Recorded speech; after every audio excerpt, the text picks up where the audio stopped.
एक है focus and observation. RCM business में आने के बाद एक तो फोकस हमें अपना आरसीएम बिजनेस पे करना है।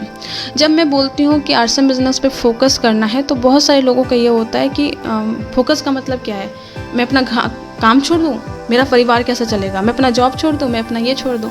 तो मैं यहाँ पे क्लियरली बोलना चाहती हूँ कि फोकस का मतलब वो नहीं होता है। फोकस का मतलब होता है कि आप अपनी लाइफ में किस चीज़ को कितना वैल्यू देते हैं, कितना आप इम्पोर्टेंस देते हैं। जैसे कि मान लीजिए फॉर एग्जांपल मैं अपना लूँ तो मैं अगर पढ़ाई कर रही हूँ तो पढ़ाई करने पे मेरा पूरा फोकस रहेगा, और पढ़ाई करने के बाद जो दूसरा फोकस मेरा सबसे ज़्यादा रहेगा वो रहेगा आरसीएम बिजनेस पे। इसको बोलते हैं फोकस।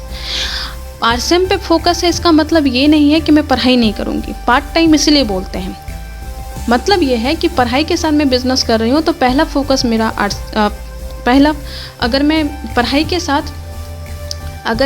के साथ आरसीएम बिजनेस कर रही हूँ तो मेरा फोकस का मतलब ये है कि पहला फोकस आपका पढ़ाई पे यानी मेरा पढ़ाई पे, और दूसरा जो मेन फोकस है वो बिज़नेस पे होना चाहिए, आरसीएम बिजनेस पे होना चाहिए। तो फोकस का मतलब होता है कि saying no to 99 things when you are doing one thing, इसको बोलते हैं फोकस।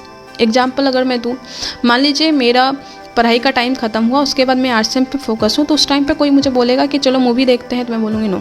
कोई बोलेगा कि तुम चाय पीने चलो, पार्टी करने चलो या कुछ इस तरीके से, अगर मेरा वहाँ पे कुछ मीटिंग है तो मैं उसको कैंसिल नहीं कर सकती हूँ। मेरा प्रोस्पेक्टिंग का टाइम है तो मैं उसको कैंसिल नहीं कर सकती। तो इसका मतलब होता है फोकस कि बाकी सारी चीज़ों को छोड़ दीजिए जब आप एक चीज़ करते हैं। तो आपके पास हो सकता है 100 काम हो अभी, पर उस 100 काम में 99 चीज़ें छोड़ के आपको एक चीज़ पे फोकस करना है, वो है आरसीएम बिजनेस।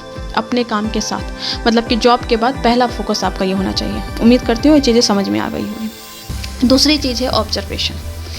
कभी कभी लोगों को लगता है कि मैं अपनी बातों को कंट्राडिक्ट कर रही हूँ, पर नहीं, मैं यहाँ पे आपको अच्छे से क्लियर बताती हूँ। फोकस का मतलब क्या है कि फोकस रहिए। ऑब्जर्वेशन का मतलब ये होता है कि watching each and every small things related to your work. आपका जो भी काम है उस काम के रिगार्डिंग जितनी भी चीज़ है, अगल बगल जो भी चल रहा है, उसको आप ऑब्जर्व कीजिए। मतलब आरसीएम बिजनेस में अगर आप किसी सेमिनार में जा रहे हैं तो सेमिनार में जब आप जा रहे हैं तो फिर आप क्या कीजिए कि सेमिनार में देखिए जो सक्सेसफुल लोग हैं वो कैसे बैठते हैं, कैसे टाई लगाते हैं, कैसे बात करते हैं, स्टेज पे कैसे जाते हैं, स्टेज पे जाके क्या स्टोरी बोल रहे हैं, किस तरीके से क्या कर रहे हैं, जो कुर्सी लगाई जाती है वो कैसे लगाई जाती है, मैनेजमेंट क्या कर रहे हैं, किस तरीके से कर रहे हैं, वो सब इतने केयरफुल एकदम टाइनी नज़र से देखिए। क्योंकि आप ये मान के देखिए कि आने वाले 2 साल 3 साल में ये सारा काम मुझे करना है। तो इस तरीके से ऑब्जर्व कीजिए, और ये ऑब्जर्वेशन करने से आप कहीं ना कहीं माइंड में ये चीज़ें डालेंगे कि मैं कामयाब होऊंगा और इसको रिप्लेस में करूंगा,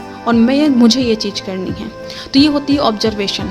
तो आरसीएम बिजनेस में आप लर्निंग कीजिए, आप एक्शन प्लान कीजिए, उसके साथ में फोकस रहिए और ऑब्जर्वेशन में रहिए, पूरा ऑब्जर्व कीजिए। फिर आप देखिएगा कि आप बहुत बड़े लेवल पे जा सकते हैं।